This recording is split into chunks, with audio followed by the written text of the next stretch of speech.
हमारे पास 120 क्वेश्चन होंगे और उस 120 में तुम्हें 120 मिनट में तुम्हें 120 क्वेश्चन करने होंगे। कई बार होगा तुम मैथमेटिक्स के क्वेश्चंस में फंस जाओगे, लगेगा कि यार इसमें तो मैंने 2 मिनट दे दिए हैं, कुछ मिनट और दे दे रहा हूँ।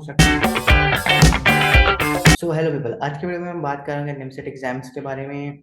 निमसेट 2023 के बारे में क्या सिलेबस है, क्या पैटर्न है, वो सब डिस्कस करेंगे। साथ में सीट्स कितनी होती हैं और थोड़ा सा जानने की कोशिश करेंगे कुछ नया। तो स्टार्ट करते हैं। तो आपका जो 2023 का वो फॉर्म जो है 5 मार्च को आ चुका है और आपका पेपर 11 जून 2023 को होगा। आई थिंक आपकी लास्ट डेट 30 मार्च या अप्रैल के मिड में होगी। तो एक बार फॉर्म चेक कर लो, देखो कि अगर लास्ट डेट आने वाली है तो फॉर्म भर दो, अगर फॉर्म नहीं भरोगे तो एग्जाम में नहीं बैठ सकते। तो this is the first step NIMCET exam में बैठने के लिए कि निमसेट एग्जाम के फॉर्म भर कौन भर सकते हैं। देखो, अगर आपने बीसीए किया है या आपने सीएस मतलब बीएससी ऑनर्स किया है जिसमें आपका मैथमेटिक्स एज अ सब्जेक्ट रहा है, कंप्यूटर एज अ सब्जेक्ट रहा है, आपने आईटी किया है, तो आप इसमें फॉर्म भर सकते हो। विथ आपके ग्रेजुएशन में 60% होने चाहिए, साथ में 6.5 से जीपीए होना चाहिए। मतलब अगर परसेंटेज नहीं सीजीपीए होता है तो 6.5 सीजीपीए मिनिमम होना चाहिए और 60% मार्क्स होने चाहिए, तब आप ये फॉर्म भर सकते हैं। अब डिस्कस करते हैं कि निमसेट एग्जाम के थ्रू कौन कौन से कॉलेजेस में एडमिशन मिलते हैं। तो these are the top NIMCET institutes. जब आप निमसेट में अच्छे मार्क्स लेके अच्छी रैंक लेके आते हो तो आपको ये टॉप के 10 एनआईटीज हैं जो मिलते हैं फॉर योर काउंसलिंग के टाइम पे, जिसमें आता है आपका एनआईटी अगरतला, एनआईटी जमशेदपुर, एक बार नाम ले लेता हूँ, NIT Allahabad, NIT Raipur, NIT Bhopal, NIT Kurukshetra, NIT Calicut, NIT Warangal, NIT Durgapur and NIT Surathkal. वैसे यहाँ पे ये टोटल जो है 10 नाम है, but I think total 11 NITs हैं जो निमसेट का एग्जाम कंसिडर करती हैं। अब आते हैं कि हमारा निमसेट पेपर में पैटर्न क्या होता है, लाइक क्या फॉर्म होता है। तो आपके निमसेट पेपर में जो होता है टोटल क्वेश्चन 120 होते हैं। टोटल टाइम को मिलते हैं 2 घंटे, मतलब 120 मिनट। 120 क्वेश्चन 120 मिनट, मतलब एक क्वेश्चन के लिए 1 मिनट मिलता होगा अगर देखा जाए तो। टोटल एनआईटीज यहाँ पे मैंने 10 लिखे हैं बट इट्स 11। आई थिंक एक एनआईटी जो है उसने बंद कर दिया अपना एमसीए का। नेक्स्ट इस टोटल सीट्स कितनी होती है। देखो टोटल सीट्स 805 होती हैं एनआईटी टॉप के एनआईटी कॉलेजेस के लिए। वैसे एनआईटी कॉलेज कुछ और भी हैं जो एडमिशन्स लेती हैं, लाइक केरला में है, तमिलनाडु में है और झारखंड में है, मुंबई में है, वो भी लेती है। आई थिंक वो भी निमसेट के स्कोर कंसिडर करती है। मैं वो नहीं लिखा, मैंने सिर्फ टॉप के बारे में बताए हुए हैं। तो टोटल सीट्स 805 होती है। टॉप मतलब टॉप, गूगल फेसबुक में जा सकते हो। सो नेक्स्ट बात करते हैं सब्जेक्ट की। टोटल सब्जेक्ट्स आपके 4 होते हैं पेपर में, mathematics, analytical ability and logical reasoning, English, computers. Mathematics के टोटल क्वेश्चंस 50 होते हैं, एनालिटिकल एबिलिटी के जो होते हैं आपके 40, इंग्लिश के 20 क्वेश्चंस होते हैं और कंप्यूटर के आपके 10 क्वेश्चंस होते हैं। जो मैथमेटिक्स का टोटल मैक्सिमम स्कोर होता है वो 200 होता है, एनालिटिकल एबिलिटी के टोटल मैक्सिमम 160, इंग्लिश के 80 और आपके कंप्यूटर्स के क्या होते हैं 40। अब एक चीज मैं बताऊंगा कि देखो जैसे यहाँ पे लिखा है ना कि मैथमेटिक्स के 50 है 200, यहाँ पे लिखे हैं 4 मार्क्स। जहां तक मुझे याद है 4 नहीं होता है, इट्स 8। मैथमेटिक्स का आपका एक क्वेश्चन 8 मार्क्स का होता है और बाकी के लिए 4 4 होते हैं। मतलब this is not just 200, it's about 400 होना चाहिए। मैंने अभी ये उठाया है, मुझे एमसेट से काफी टाइम हो गया है तो मुझे सही से नहीं आता। जो मुझे इन्फॉर्मेशन अभी मिली है जहाँ से मैं वो बता रहा हूँ, बट जहां तक ये 8 मार्क्स का होता है। तो आपके जो ये मैथमेटिक्स होता है 200 का होता है, एनालिटिकल 160 का होता है। अच्छा एक चीज देखो, जो मतलब जो आपके मैक्सिमम स्कोर वाले होते हैं, एक मैथमेटिक्स होता है और ये एनालिटिकल एबिलिटी भी होती है। तो क्या मतलब अगर हम ये इंग्लिश और कंप्यूटर छोड़ दें तो चलेगा, या हम मैथमेटिक्स छोड़ दें बाकी यही सब करके चले आए तो चलेगा क्या? नहीं, नहीं चलता। निमसेट में इट्स एक्चुअली की ना आपको इन चारों सब्जेक्ट में मार्क्स लेके आने होते हैं। सब में आपको क्वेश्चंस अटेम्प्ट करने होते हैं। ये नहीं है कि मतलब हमने सिर्फ ये 3 सब्जेक्ट्स ले लिए और हमने मैथमेटिक्स छोड़ दिया, ऐसा नहीं होता है। तो ये गलती मत करना। टोटल आपके 200 क्वेश्चन होते हैं जिसमें से मैथमेटिक्स के 50 होते हैं, बाकी अदर सब्जेक्ट्स के टोटल कितने होते हैं 70 होते हैं। तो वो मैं बता ही चुका हूँ कि ये गलती मत करना कि ठीक है हमने सिर्फ बाकी सब्जेक्ट्स के कर लिया, हमने मैथमेटिक्स छोड़ दिया, ये नहीं करना है। हमें मैथमेटिक्स भी करना है और अदर सब्जेक्ट के भी करके आने हैं। ऑल्दो इनके टोटल जो होता है 70 होता है बट इनका वेटेज पेपर में कम होता है। वेटेज इन द सेंस जैसे कि मैथमेटिक्स का जैसे 50 क्वेश्चन है, ठीक है, तो आपके जो मैथमेटिक्स का एक क्वेश्चन जो होगा वो भी आपका 8 मार्क्स का होगा। समझ रहे हो? मतलब अगर आप मैथमेटिक्स में एक क्वेश्चन करते हो तो आपको 8 मार्क्स मिलते हैं, और अगर यहीं पे बाकी सब्जेक्ट्स की सोचते हो, यहाँ पे आपको एक क्वेश्चन के मैक्सिमम आई थिंक 4 मार्क्स का होता है। तो आपको अगर 8 मार्क्स चाहिए होंगे तो आपको 2 क्वेश्चन करने पड़ेंगे, एनालिटिकल एबिलिटी के भी 2 क्वेश्चन करने पड़ेंगे, इंग्लिश के 2 क्वेश्चन। आप समझ रहे हो इसका मतलब क्या है, किसमें क्या करते हो। बाकी मैं भी बताऊंगा स्ट्रेटेजी कि क्या होना चाहिए, ठीक है। अब बात करते हैं सीट्स की। अब देखो जो ये क्या है, MCA seats and participating institute, तो आपके टोटल ये कितने एनआईटी कॉलेजेस सारे यहाँ पे लिखे हुए हैं, जिसमें कि आपका एनआईटी अगरतला, इलाहाबाद, भोपाल, जमशेदपुर, कुरुक्षेत्र, रायपुर सारे हैं। ये क्या है आपका कोटा, मतलब all India over, all India का एग्जाम होता है ना ये, इंट्रेंस एग्जाम। अब इसमें जो ये ओपी है, मतलब जनरल सीट्स आपकी अगरतला में 12 है, इलाहाबाद में 45 है, वहीं भोपाल में 44 है, तो ये सारे क्या हुए हैं आपको दिए हुए हैं सीट्स, ओबीसी, एससी, एसटी। तो देखो एक चीज और होती है ना, मेरे टाइम पे क्या हुआ था कि मेरे मार्क्स ज्यादा थे, बट क्योंकि मैं जनरल कैटेगरी से था, और इसमें और सारी कैटेगरी लगती है, लाइक बाकी जो एग्जाम्स हो गए जिसमें कि लाइक होता है कि कोई पेरेंट्स या जो है उसमें तो नहीं, आर्मी में है वो भी कोटा वोटा लग जाता है, तो मेरा रैंक काफी पीछे चला गया था। ऑल्दो मैं पर्सनली कुछ लोगों को जानता था जिनके मतलब मार्क्स कम थे, बट उनको एडमिशन मिल गया था उस कॉलेज में, बट मुझे नहीं मिला था। तो ये चीज भी होती है, इट्स नॉट जस्ट अबाउट कि आपने मार्क्स ला दिए। तो इन चीजों का भी थोड़ा ध्यान रखना कि थोड़ा सा तुम्हें मेहनत करनी पड़ेगी, depend on this things also. तो ये चीजें भी कंसिडर करके चलना कि हाँ ये भी हो सकता है, आपके एडमिशन ना होने का और होने का भी मतलब हो सकता है, ठीक है। क्यों मुझे टोटल नंबर ऑफ सीट्स में कंफ्यूजन थी कि बिकॉज ये जो इन्फॉर्मेशन इसमें टोटल दिए गए कि एनआईटीज के 813 की टोटल 813 सीट्स हैं, और जो मैं ऐसे देख रहा था तो उसमें लिखा था कि नहीं 805 सीट्स होती हैं। तो एक बार ये चीज कंफर्म कर लेना अगर किसी से हो जाए तो। बाकी तुम इन 813 में से इन 812 की या 805 में से उन 804 की मत सोचो, बिकॉज तुम्हें सिर्फ एक सीट चाहिए यार, तुम्हें सिर्फ अपनी सीट चाहिए एग्जाम मतलब उस कॉलेज में जाने के लिए। इन दोनों की बाकी सीट्स के बारे में मत सोचना, बस एक हमें, हाँ भाई हमें एक सीट चाहिए अपने लिए, वही ध्यान देना। तो ये है सीट्स का बारे। अब चाहो तो इसका स्क्रीनशॉट लेना।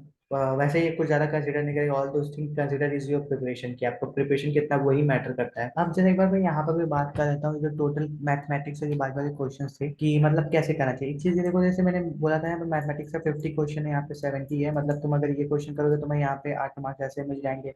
बट अगर तुम यहाँ पे करोगे तो तुम्हें मतलब 2 क्वेश्चन करने पड़ेंगे।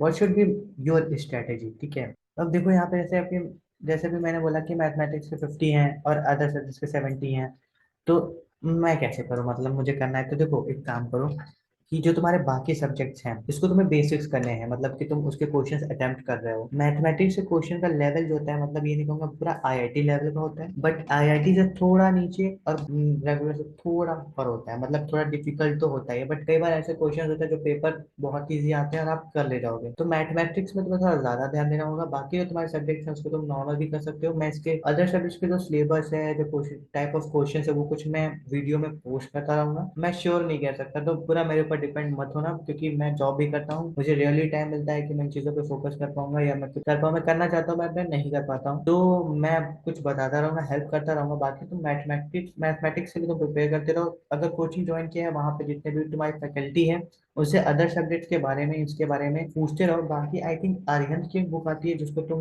लॉजिकल रीजनिंग और एनालिटिकल एबिलिटी के लिए देख सकते हो। कंप्यूटर्स के लिए भी सेम मैं बोलूंगा, अरिहंत की एक रेड कलर की बुक आती है, एक बार पता करना, जिसमें बेसिक बहुत ही बेसिक्स होता है कंप्यूटर को, बहुत ज्यादा टफ नहीं होता है वो। मैं ट्राई करूंगा कि मैं उसके बारे में बता सकूं। और जैसे मैंने बताया टोटल 800 मान लेते हैं यार, 805 सीटें हैं।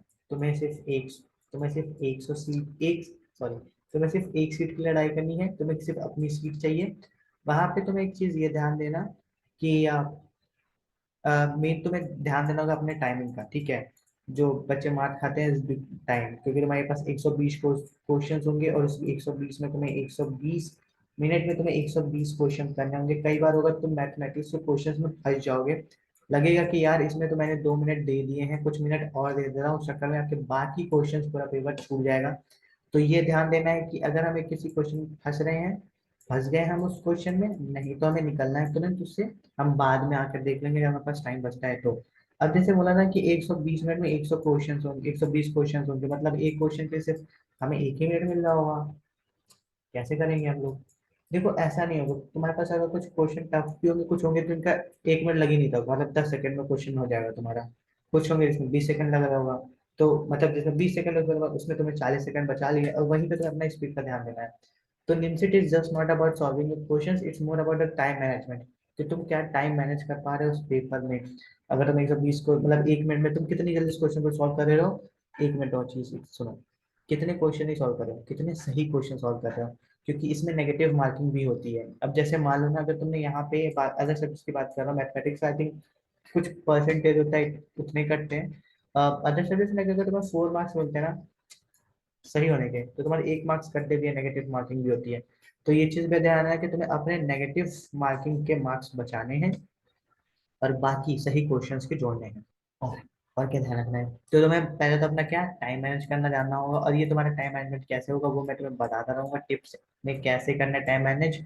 मेन चीज की मॉक लगाना स्टार्ट करना पड़ेगा तुम्हें, मॉक पेपर लगाने पड़ेंगे, प्रैक्टिस करना पड़ेगा, जम के प्रैक्टिस करना पड़ेगा। डोंट थिंक कि आसान exam, this is about exam of time management and you have to do these questions with correct answers. MCQ होता है पेपर आपका, एमसीक्यू होता है, ऑफलाइन होता है टेस्ट जिसमें आपको मिलते हैं, ओएमआर शीट मिलती है जिसमें आपको फिल करना होता है। अब बहुत बच्चे क्या करते हैं ना कि पेपर मिलता है तो उसमें ही टिक लगाते रहते हैं, ओएमआर शीट में सोचते हैं लास्ट में भरेंगे। कई बार होता है ना कि टाइम निकल जाता है, ओएमआर शीट नहीं भर पाते हो, भले आपने पूरा क्वेश्चन सॉल्व कर लिया, लेकिन अगर ओएमआर शीट में आंसर्स फिल नहीं किए हैं, you are not going to get a marks, क्योंकि वो पेपर थोड़ी तुम्हारा वहाँ पे जाता है। और जब पेपर ले लिया जाता है, तुम्हें पेपर शायद घर ले जाने के लिए नहीं देते, तुम्हारा पेपर ले लिया जाता है, बट तुम्हारा ओएमआर शीट में अगर तुमने आंसर्स नहीं लिखे हैं, यू लॉस्ट दिस गेम।